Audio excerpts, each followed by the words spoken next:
Ito nga po guys ang balita nung, Miyerkules na kinumpirma nga po ito na hindi po talaga dumalo itong si, Vice President Sara Duterte sa hearing ng Committee on Justice.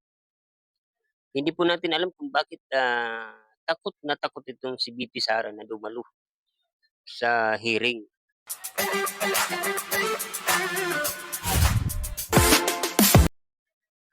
Sa inyong palagay, bakit nga ba po siya takot na takot? Takot ba siya na merong maibunyag?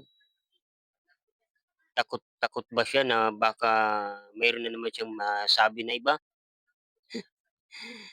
Sa inyong palagay guys. At ito nga po mga kababayan yung sinabi niya dito, yung kanyang, liham para sa hindi natin alam kung para kanino 'to. Sabi nga niya dito, "Mga kababayan," ayan yung mga sinasabi niya, "Ang suliranin ng bayan ngayon ay ang nanganganib na pagsasara ng mga negosyo, ang pagkawala ng trabaho at ang hirap ng bawat pamilyang Pilipino dulot ng patuloy na pagtaas ng presyo ng mga produkto." Tama naman, 'di ba? Tama, oo, tama yung sinasabi niya. At sabi parang ano, umpisa pa lang, ang intro pa lang niya parang sinasabi niya na, ah, nakita naman yung kahirapan, yung patuloy bakit kung hihinto ba yung, impeachment laban sa kanya ay mawawala ba itong ano, yung, pagtaas ng petrolyo, gas, mga bilihin, 'di ba? Tuloy-tuloy 'yan. Akala siguro niya talagang siya lang ang pinagtutuunan ng pansin. At sabi pa niya dito, ang imbitasyon ng dumalo ng pagdinig ng Committee on Justice ay tila ginagamit upang makabuo ng isang media narrative na magkakaroon ng mini trial batay sa umano'y hindi ko pagsagot o hindi pagdalo. Sa ganitong paraan, ginagamit ang mga pagdinig upang makagawa na naman ang House Representative ng ikatlong fishing expedition laban sa akin. Muli, nauuna ang politika kaysa sa kapakanan ng pamilyang Pilipino, milyong-milyong Pilipino na hirap dahil sa mahal na bilihin. So yun na guys, sinasabi ko nga, alam niyo po nung, unang, impeachment trial laban sa kanya ay, ibinasura ito ng Korte Suprema dahil nga po ay, wala daw po, due process. At ngayon naglatag po ang, Korte Suprema ng mga bagong mga tuntunin. At yan nga po mga kababayan ang, hinahawakan ngayon ng, ah, Chief Committee on Justice na si Luis ano, yung, namumuno doon na mayroon silang book na talagang, ah, pinagbabasihan step by step na hindi sila mawala o hindi sila malito dahil yun nga po ang panuntunan na ibinigay ng Supreme Court para hindi, para, magkaroon ng, due process at hindi malabag ang, tama ang pinagbabatayan ng impeachment, tama ang panuntunan. Kaya ito sinusunod ito. Ngayon ito na nga, inimbitahan na nga ang, Vice Presidente para magkaroon ng due process at magkaroon naman siya ng, sagot sa mga akusasyon sa kanya pero nagmatigas po siya at gumawa siya ng kapamaraanan, gumawa siya ng mga dahilan dahil nga daw po sa kahirapan at bakit, namumuliti ka na naman. Ang gusto niya siguro mga kababayan sabihin ay ihinto na lang 'to, hayaan na lang 'yan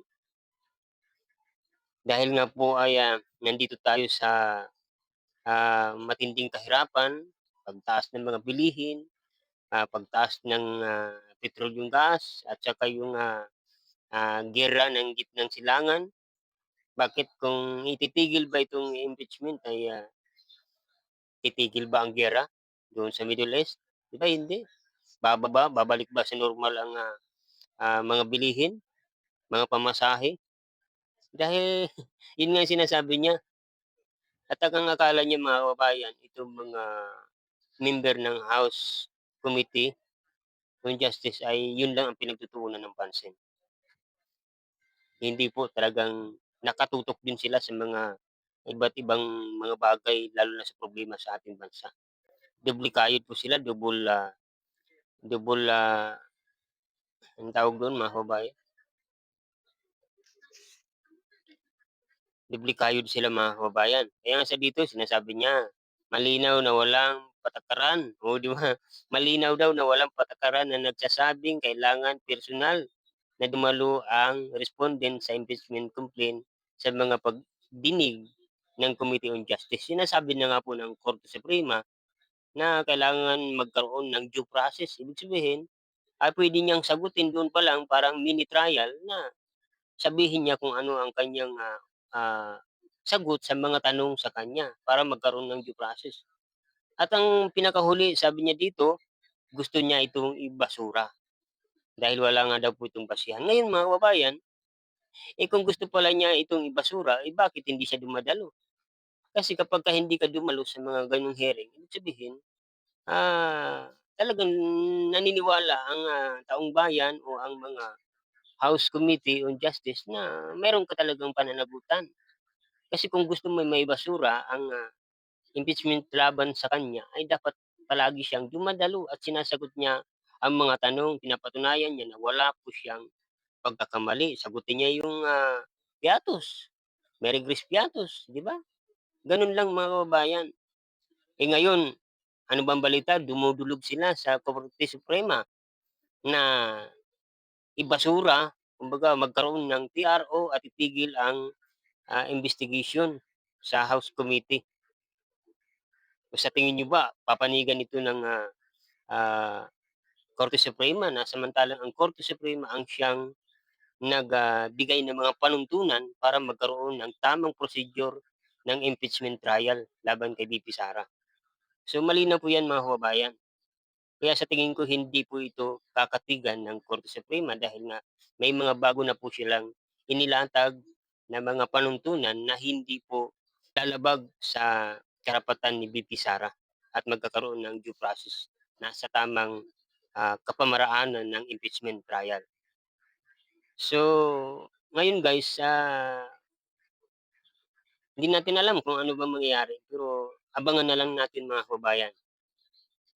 Siguro ang sagot ko lang dito, ang masasabi ko lang dito, sana sagutin na lang niya kung talagang wala siyang pagkakamali, wala siyang pagkasalanan.